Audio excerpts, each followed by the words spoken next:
hell hath no fury like Barnett scorned. July 14, 1984 is seen as a tipping point as far as the professional wrestling landscape went because one company would rise and numerous companies would fall, specifically Georgia Championship Wrestling, owned by Oie Anderson and others, and let's just say a certain power play was made where Vince McMahon was able to get the WTBS slot for just a brief time while also being on USA Network that he got from another promotion, Southwest Championship Wrestling, making all kinds of deals, buying up buildings, buying up talent, and making sure that he went into every nook and cranny, got up every Tom, Dick, and Harry, and did every underhanded tactic to make sure that the WWF was the biggest wrestling company in wrestling history. And this is the story. Dun dun! I'm John Renton with my review, Dark Side of the Ring, Black Saturday, The Rise of Vince.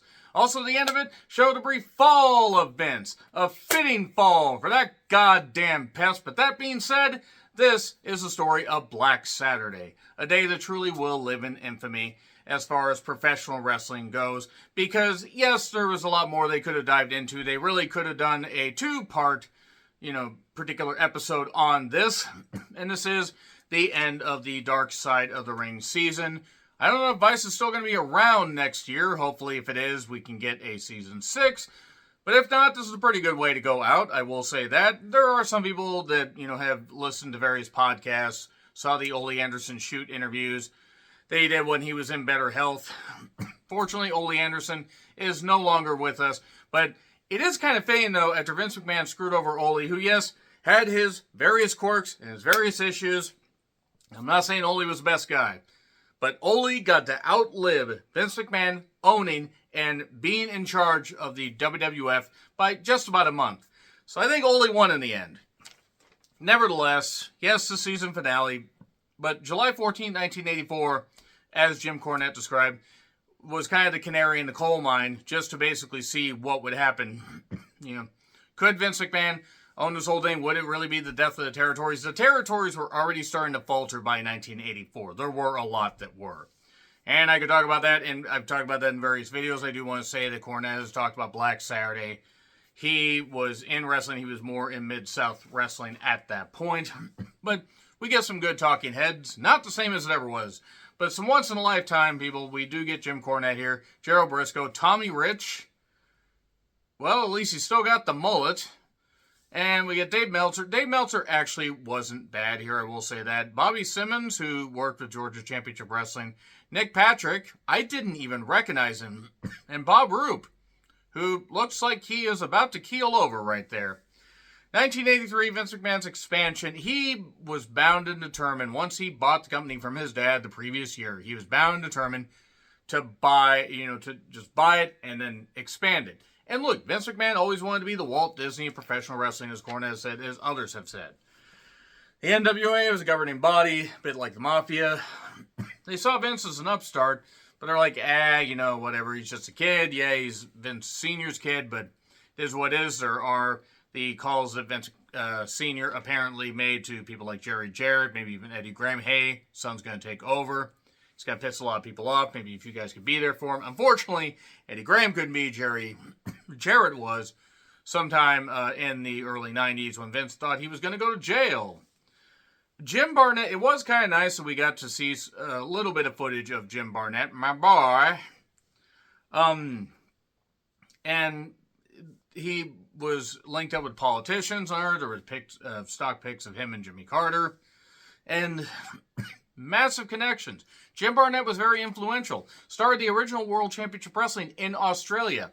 And, the Sheik paid him for the Detroit promotion. And Bruiser and, Wilbur Snyder just took over the thing and never paid Barnett a dime. And Barnett was known as a very flamboyant individual. He was gay.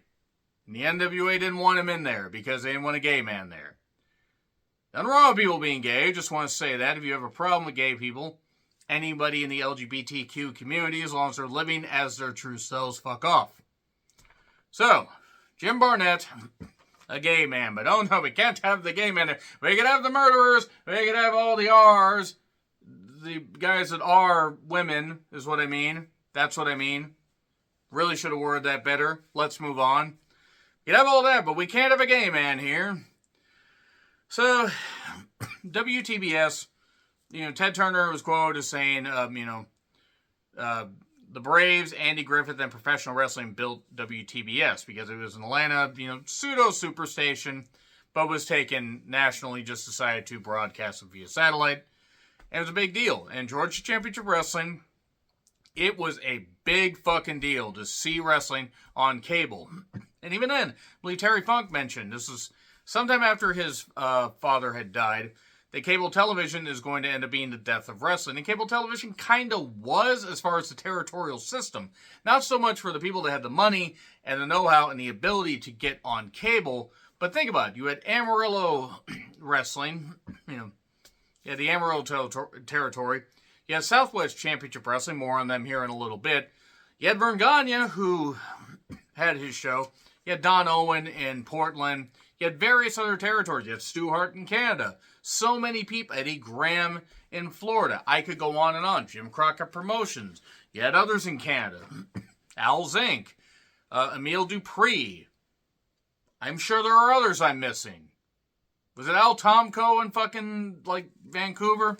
Whole thing is, cable was going to change how professional wrestling was seen. Tommy Rich called the Rats Georgia Peaches. That's just precisely the thing I needed to hear to want to go out and pressure wash myself at about midnight as I'm reviewing this. Thanks, Tommy Rich, you creep. But nevertheless, talk about the fans that were older, the grannies hitting Olie Anderson. Nothing about Olie getting cut with it, or stabbed within an inch of his heart, apparently.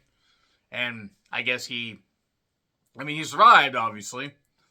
But yeah, the small studio, they could maybe cram 100 people in there, but it was a great atmosphere. I love seeing the old footage. Georgia Championship Wrestling, run by Olie, who was very opinionated, shall we say. I'm not going to say again that Olie was the best guy, but as far as being an influential wrestler, you can't ignore that. You can't. You can definitely say he was a piece of shit. You could definitely say that. Nick Patrick, it was good to hear from him. And Bryant, Olie's son, who had a brief stint in wrestling. WCW didn't really use him much. He was in Smoky Mountain Wrestling for a bit, apparently. Has done very well for himself. I don't know why he has Amish Roadkill's beard, but nevertheless.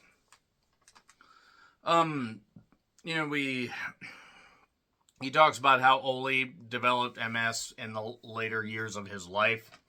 It's a real shame Olie couldn't have been on this, but I don't know if Olie would have been able to mean all that much to me. He was in his early 80s when he passed away. And the stockholders in Georgia Championship Wrestling in 83, the original Paul Jones, not number one Paul Jones, but the one that was back in the fucking 30s. Fred Ward.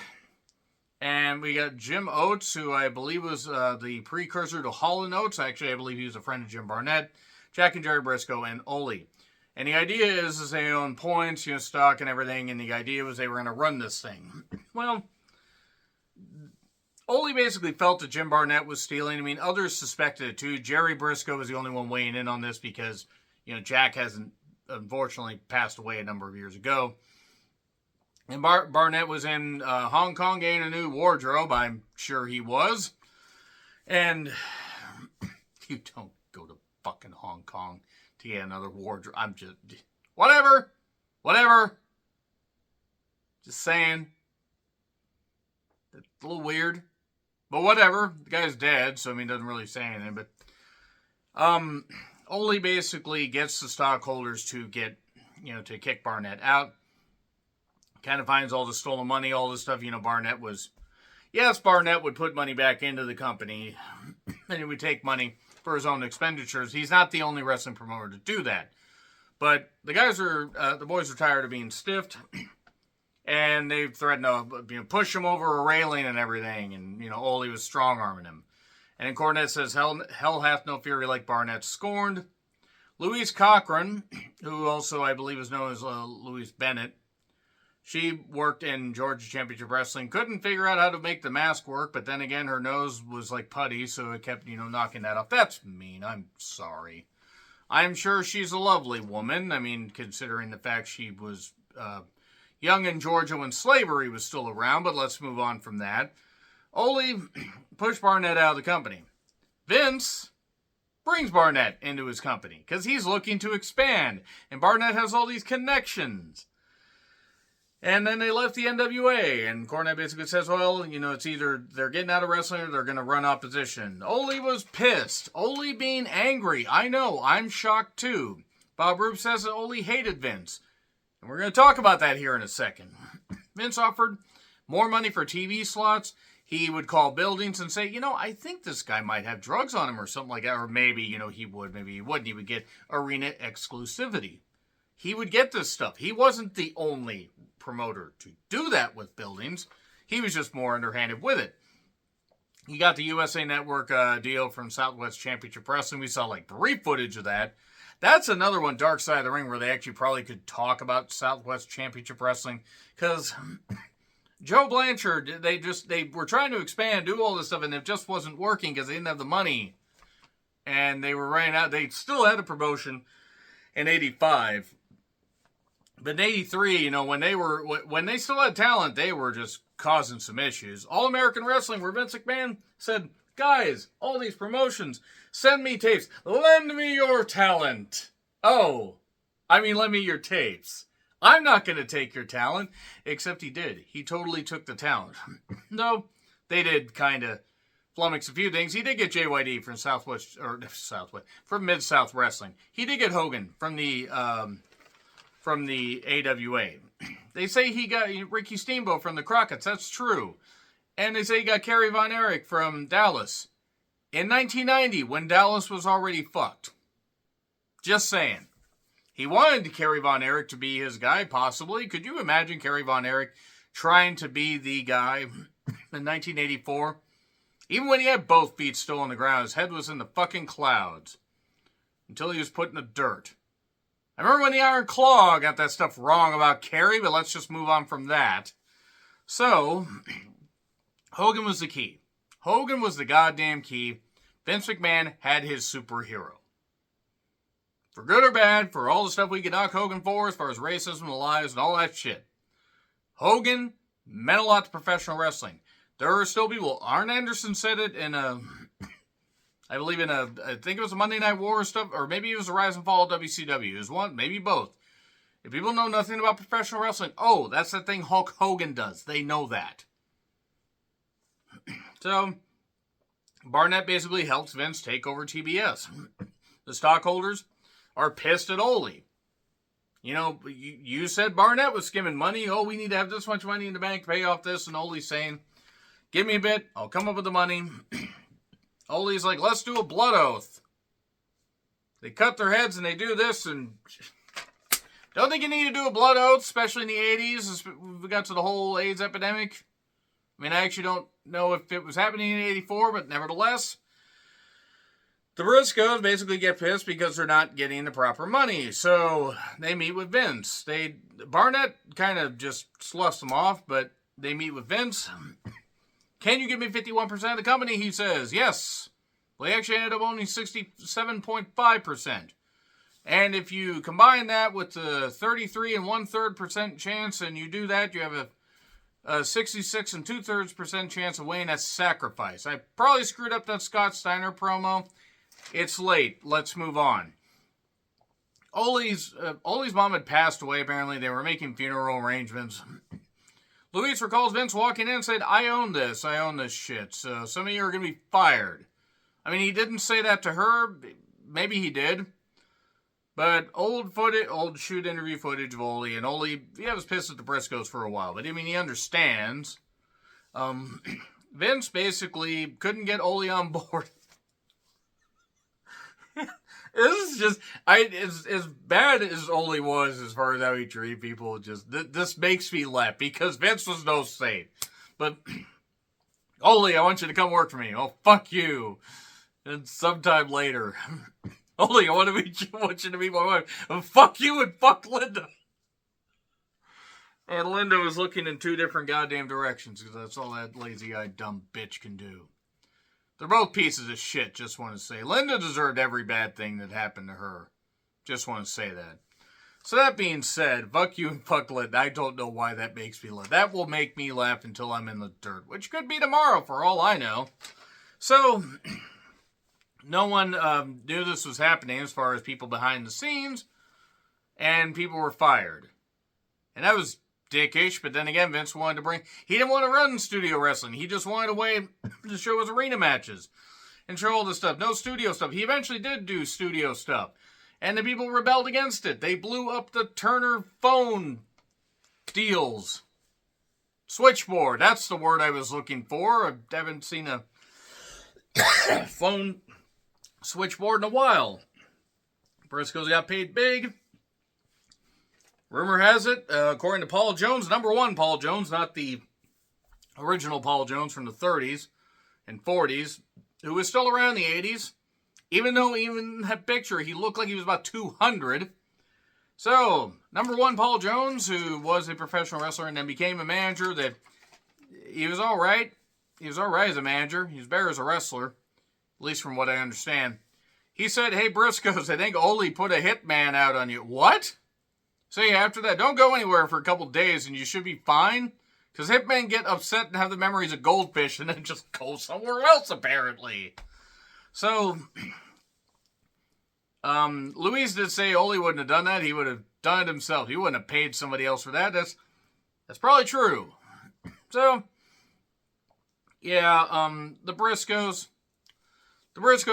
got some death threats and got some stuff over that. Olie was asked Ted, hey, give me another slot because they don't want Vince. They want this wrestling.